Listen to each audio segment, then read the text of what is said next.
दोस्तों, पुराने समय की बात है। एक व्यक्ति हर समय अपनी किस्मत को कोसता रहता था। वह अपने जीवन से संतुष्ट नहीं था। वह अपने आप को दुनिया का सबसे दुखी इंसान समझता था और हमेशा अपनी किस्मत को लेकर भगवान से शिकायत करता रहता था। एक दिन वह एक पेड़ के नीचे बैठा हुआ अपनी किस्मत को कोस रहा था। तभी एक बाज पक्षी शिकार को अपने पंजे में दबाकर उस पेड़ पर आकर बैठ जाता है और अपने पंजे में दबे शिकार को खाने लगता है। वह परेशान आदमी जब उस बाज को देखता है तो सोचने लगता है कि मुझसे अच्छी ज़िंदगी तो इस बाज की है। ना तो इसे खाने की चिंता है और ना ही गृहस्थी की। यह आराम से शिकार करता है और मस्त खुली हवाओं में सारा दिन आसमान में उड़ता रहता है। असल ज़िंदगी तो इसकी ही है। काश मैं भी एक बाज होता तो मुझे भी कोई दुख ना होता, मुझे भी कोई परेशानी ना होती। वह इंसान जिस पेड़ के नीचे बैठा हुआ था, असल में वह इच्छा पूरी करने वाला कल्पवृक्ष का पेड़ था। जब उसने उस इंसान की बात सुनी तो उस पेड़ से आवाज़ आई कि हे इंसान, क्या तू वास्तव में भगवान द्वारा दी हुई जिंदगी से परेशान है और तू एक बाज बनना चाहता है? पेड़ से आती आवाज़ को सुनकर वह इंसान हैरान रह जाता है और ऊपर की तरफ देखकर कहता है कि हाँ, मैं सच में अपनी ज़िंदगी से परेशान हूँ, क्योंकि हर परेशानी मेरे साथ ही है, हर दुख मुझे ही है, हर तकलीफ़ मेरे ही साथ है। तभी पेड़ से फिर आवाज़ आती है कि अरे इंसान, एक बार फिर से सोच ले। ईश्वर ने तुझे बड़ी प्यारी ज़िंदगी दी है, लेकिन अगर फिर भी तू बाज बनना चाहता है तो हम तुझे बाज बना देंगे। लेकिन एक बात का ध्यान रखना कि अगर एक बार हमने तुझे बाज बना दिया तो फिर हम तुझे दोबारा बाज से इंसान नहीं बना पाएंगे। वह आदमी तुरंत जवाब देता है कि मैंने अच्छी तरह से सोच लिया है कि मुझे बाज ही बनना है और एक बार बाज बन जाने के बाद मैं दोबारा कभी नहीं कहूँगा कि मुझे इंसान बनना है। तभी पेड़ से आवाज़ आती है कि ठीक है, जैसी तुम्हारी इच्छा। देखते ही देखते वह इंसान एक बाज पक्षी के रूप में परिवर्तित हो जाता है। बाज बनते ही वह इंसान बहुत ही खुश होकर अपने पंख फड़फड़ाकर खुली हवा में उड़ने लगता है। अब वह उड़ता हुआ कभी इधर तो कभी उधर चला जाता है और सोचता है, क्या मज़े ही ज़िंदगी है। असल ज़िंदगी तो यही है, ना कोई चिंता, ना कोई परेशानी, ना कोई डर। वह सारा दिन ऊंचे आसमान में उड़ता रहता है। इसी तरह हवाओं में तैरते हुए शाम का समय नज़दीक आ जाता है। तब वह सोचता है कि मेरे पास रहने का कोई ठिकाना भी नहीं है। मेरा अपना एक घर होना चाहिए जहाँ मैं रात में आराम कर सकूँ। यह सोचकर कुछ छोटी छोटी लकड़ियाँ इकट्ठा करके एक ऊंचे पेड़ पर अपने लिए एक सुंदर सा घोंसला तैयार कर लेता है और रात में उसी में सो जाता है और सोचता है कि सुबह उठकर फिर से मौज मस्ती करेंगे। सुबह होते ही वह फिर से हवाओं में उड़ने लगता है। अब वह काफ़ी खुश था। उड़ते उड़ते उसे भूख का एहसास होता है तो वह ज़मीन की ओर देखकर सोचता है कि कहीं ज़मीन पर मुझे कोई शिकार नज़र ना आ जाए तो मैं तुरंत जाकर उसे दबोच लूँ और वहीं पर खा लूँ। लेकिन उसे कोई शिकार नज़र नहीं आता। काफ़ी समय बीत जाता है। वह लगातार ऊंचाई से शिकार को ढूंढता रहता है, लेकिन उसे कोई शिकार नहीं मिलता। पास ही एक जंगल होता है। वह उस जंगल में यह सोचकर चला जाता है कि शायद वहाँ कोई अच्छा सा शिकार मेरे हाथ लग जाए, लेकिन उसे वहाँ भी कोई शिकार नहीं मिलता। अब शाम का समय नज़दीक आ जाता है और वह मायूस होकर वापस अपने घोंसले की तरफ लौटने लगता है कि तभी उसकी नज़र एक बीमार चिड़िया पर पड़ती है जो कि घायल अवस्था में पड़ी होती है।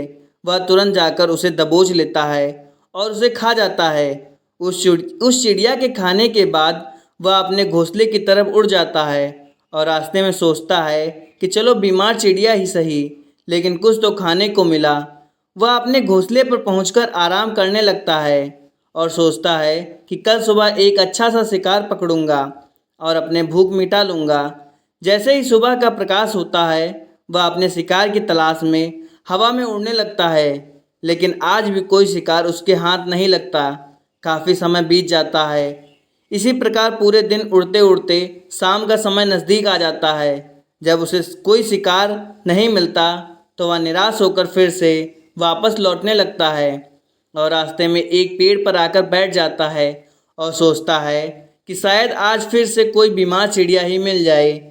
लेकिन किस्मत हर बार मेहरबान थोड़ी होती है। आज उसे कोई बीमार चिड़िया भी नहीं मिली। वह थक हार कर वापस अपने घोंसले की तरफ चल पड़ता है और घोंसले पर पहुंचकर भूखा प्यासा ही सो जाता है और सोचता है कि कल सुबह एक बड़ा सा शिकार करूंगा और आज की भूख भी मिटा लूंगा। वह रात को अपने घोंसले में गहरी नींद में सोया होता है कि तभी अचानक भयानक तूफान आ जाता है। तूफान की तेज हवा से उसका घोंसला बर्बाद हो जाता है और वह ऊंचाई से पेड़ की शाखाओं से टकराते हुए जमीन पर आकर गिर जाता है, जिससे वह बाज बुरी तरह से घायल हो जाता है। तूफान के रुकने के बाद तेज बारिश शुरू हो जाती है। तब वह किसी तरह से पेड़ों के नीचे छुपकर बैठा रहता है। बड़ी मुश्किल से उसकी रात कटती है। सुबह होते होते बारिश रुक जाती है और सब कुछ फिर से पहले जैसा हो जाता है। लेकिन वह बाज अब पहले जैसा नहीं रहता।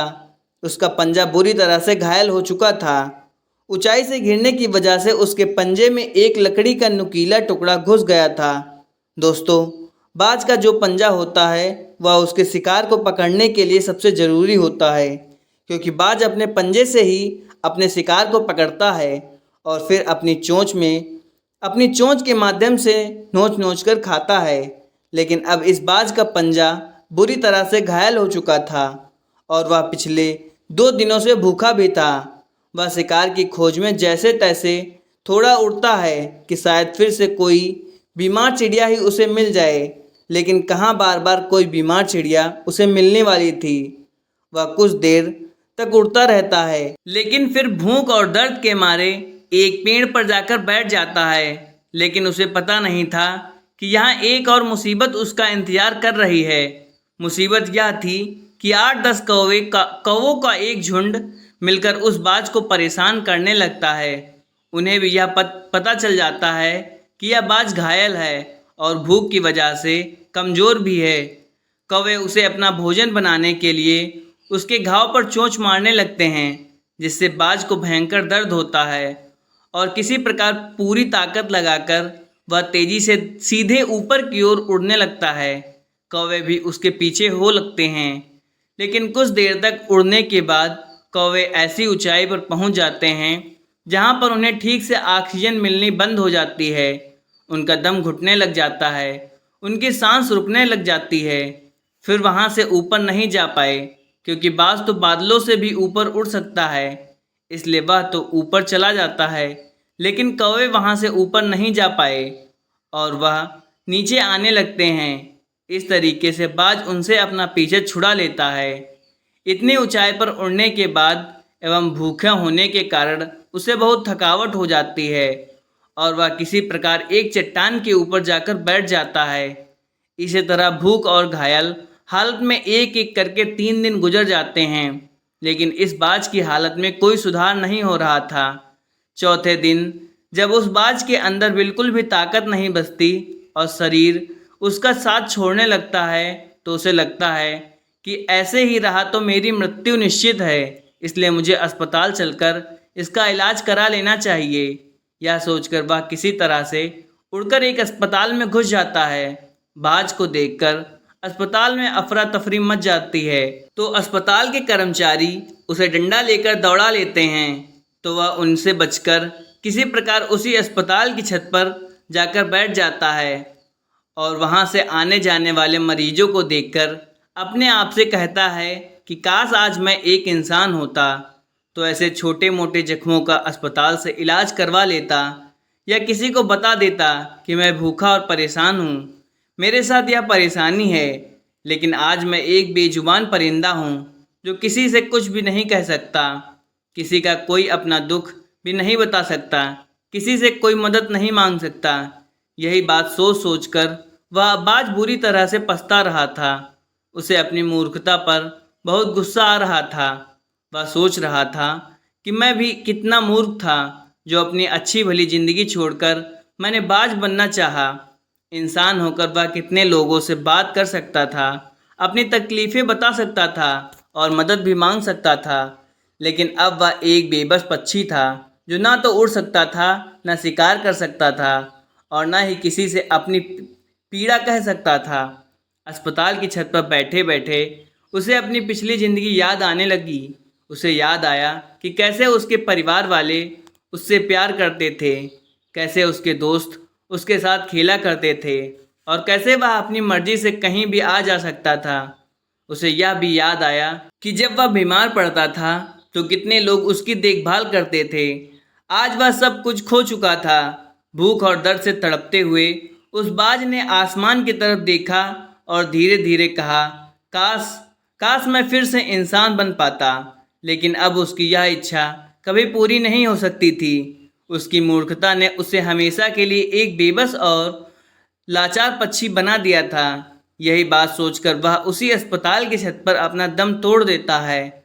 वह अपनी जान की कुर्बानी तो दे जाता है, लेकिन साथ ही साथ में हमें यह सीख भी दे जाता है कि भगवान ने आपको जैसा बनाया है, आप जैसे भी हो उसी में खुश रहो और उसी में बेहतर बनने की कोशिश करते रहो, ना कि इस बात से परेशान रहो कि काश मैं ऐसा होता, काश मैं वैसा होता, काश मैं यह बन जाऊं। आपको भगवान ने जैसा भी बनाया है, आप उसी में अपना सर्वश्रेष्ठ करने का प्रयास करते रहो। दोस्तों, यह कहानी तो काल्पनिक है, लेकिन हमें जीवन का एक बहुत ही महत्वपूर्ण नियम सिखा कर जाती है कि हम जैसे भी हैं, अच्छे हैं, बस हमें उसी में अपना सर्वश्रेष्ठ करने का प्रयास करते रहना चाहिए। धन्यवाद।